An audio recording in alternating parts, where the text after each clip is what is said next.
Hello friends, ഇന്ന് ഞാനിവിടെ വന്നിരിക്കുന്നത് ഒരു സോയാ ചങ്ക്സ് റെസിപ്പിയുമായിട്ടാണ്. വളരെ ടേസ്റ്റി ആയിട്ട് അത് എങ്ങനെ ഉണ്ടാക്കാമെന്ന് നമുക്ക് നോക്കാം. അത് ചപ്പാത്തിയുടെ കൂടെയും റൈസിൻ്റെയൊക്കെ കൂടെ കഴിക്കാൻ പറ്റിയ ഒരു റെസിപ്പിയാണ്.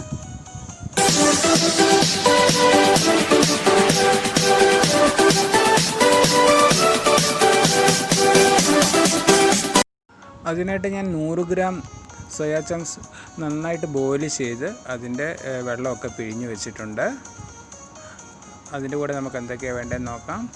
ഒരു തക്കാളിക്ക് നീളത്തിലരിഞ്ഞത്, ഒരു ക്യാപ്സിക്കം അത് നീളത്തിലരിഞ്ഞത്, കുറച്ച് മല്ലിയില, 2 മുട്ട, 2 വലിയ സവാള നീളത്തിലരിഞ്ഞത്, പിന്നെ കുറച്ച് പെരിഞ്ജീരകം, കറുകപ്പട്ട, ഗ്രാമ്പു, ഏലക്ക, പിന്നെ 3 കഷ്ണം വെളുത്തുള്ളിയും ഒരു വലിയ കഷ്ണം ഇഞ്ചിയും അത് നീളത്തിലരിഞ്ഞത്.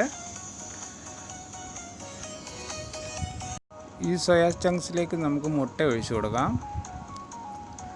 ഇനി ഇതിലേക്ക് ആവശ്യത്തിനുള്ള ഉപ്പ് ആഡ് ചെയ്യാം. ഒരു 1/4 ടീസ്പൂൺ മഞ്ഞൾപ്പൊടി, 1 ടീസ്പൂൺ മുളക് പൊടി, ഒരു 1/4 ടീസ്പൂൺ കുരുമുളക് പൊടി, പിന്നെ ഇതിനകത്ത് ഞാൻ കോൺഫ്ലവർ ആണ് ചേർക്കുന്നത്. 3 ടീസ്പൂൺ കോൺഫ്ലവർ ആണ്. കോൺഫ്ലവർ ഇല്ലാത്തവർക്ക് മൈദയും ചേർക്കാം, കുഴപ്പമില്ല. എന്നിട്ട് ഇത് നമുക്ക് നന്നായിട്ടൊന്ന് മിക്സ് ചെയ്ത് കൊടുക്കാം.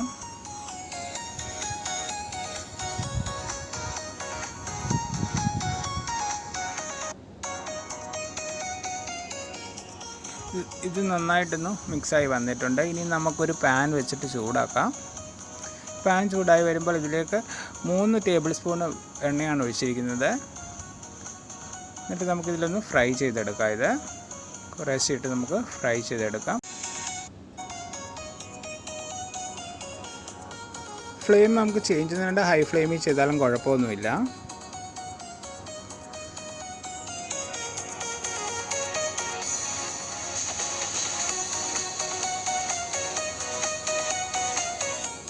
ഇതൊന്ന് ഫ്രൈ ആയി വന്നിട്ടുണ്ട്. നമുക്കിതിന് കോരിയെടുക്കാം.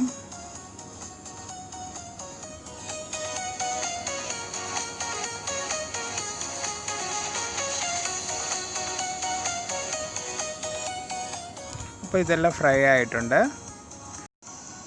ഫ്രൈ ചെയ്ത ഓയിലിലേക്ക് തന്നെ നമുക്കിനി ഗരം മസാല ഇട്ട് കൊടുക്കാം. കറുകപ്പട്ട, പെരിഞ്ജീരകം, ഗ്രാമ്പു, ഏലക്ക. ഞാനിവിടെ 3 ഗ്രാമ്പു 1 ഏലക്കായും എടുത്തിട്ടുണ്ട്. ഇനി അതിലേക്ക് നമുക്ക് വെളുത്തുള്ളിയും ഇഞ്ചിയും കൂടെ ആഡ് ചെയ്ത് കൊടുക്കാം. എന്നിട്ടൊന്ന് ഫ്രൈ ചെയ്യാം.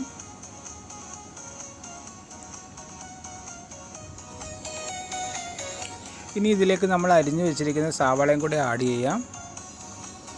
അതും ഒന്ന് ഫ്രൈ ചെയ്യുക. ഒരുപാട് ഫ്രൈ ആവേണ്ട, ഒന്ന് വഴണ്ട് വന്നാൽ മാത്രം മതി.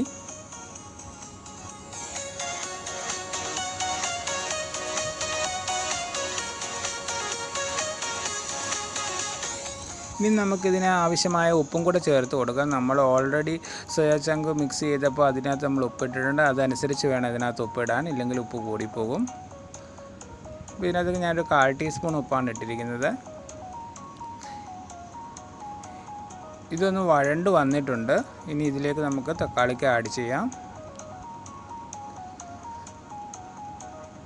ഇവിടെ ഞാൻ എടുത്തിരിക്കുന്നത് ഒരു തക്കാളിയാണ്. അത് നീളത്തിൽ കട്ട് ചെയ്തേക്കുകയാണ്.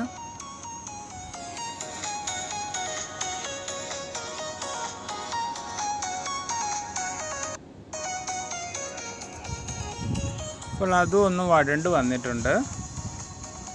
ഇനി നമുക്കിതിലേക്ക് മസാലപ്പൊടികൾ ചേർത്ത് കൊടുക്കാം. ഒരു 1/4 ടീസ്പൂൺ മഞ്ഞൾപ്പൊടി, 1 ടീസ്പൂൺ മുളക് പൊടി, 1 ടീസ്പൂൺ മല്ലിപ്പൊടി, 1/2 ടീസ്പൂൺ ഗരം മസാല. ഇനി ഇതൊന്ന് പച്ചമണം മാറുന്നതിന് വരെ ഒന്ന് ഫ്രൈ ചെയ്യാം. ഗ്യാസ് സിമ്മിൽ വയ്ക്കണം, ലോ ഫ്ലെയിമിൽ, അല്ലെങ്കിൽ നമ്മുടെ മസാല കരിഞ്ഞു പോകും.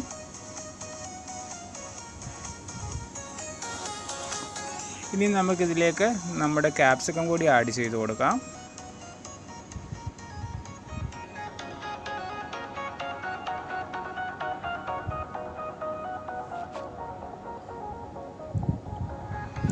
ഇനി ഇതിലേക്ക് അല്പം വെള്ളം ചേർത്ത് കൊടുക്കുക. ഒരു 2 ടീസ്പൂൺ വെള്ളം കൂടി ചേർത്ത് കൊടുക്കുക. ഒരുപാട് ഉടൻ നമുക്കിത് ഡ്രൈ ആയിട്ടാണ് എടുക്കേണ്ടത്, ഗ്രേവി ഒന്നും വേണ്ട. എന്നിട്ട് ഇതൊരു 2 മിനിറ്റ് നമുക്കൊന്ന് അടച്ച് വെച്ച് കുക്ക് ചെയ്യാം. ഇതൊരു 2 മിനിറ്റ് ആയിട്ടുണ്ട്. വെള്ളമൊക്കെ വറ്റി വന്നിട്ടുണ്ട്.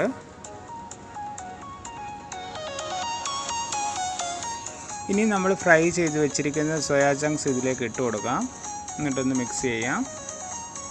വളരെ പെട്ടെന്ന് ചെയ്യാൻ പറ്റിയ ഒരു റെസിപ്പിയാണ്.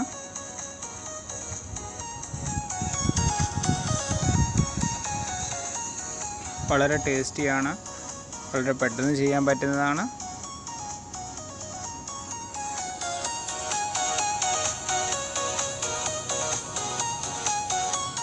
അപ്പോൾ ഇത് നന്നായിട്ടൊന്ന് റെഡിയായി വന്നിട്ടുണ്ട്. ഇനി നമുക്കിതിലേക്ക് അല്പം മല്ലിയിലയും കൂടി ആഡ് ചെയ്യാം.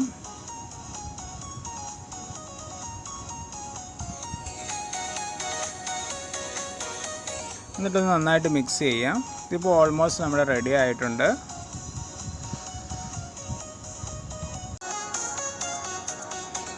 അപ്പോൾ നമ്മുടെ സോയാ ചങ്ക്സ് ഫ്രൈ ഇവിടെ റെഡി ആയിട്ടുണ്ട്. വളരെ ടേസ്റ്റിയാണ്. നിങ്ങൾക്കൊക്കെ ഇഷ്ടമായെന്ന് വിചാരിക്കുന്നു.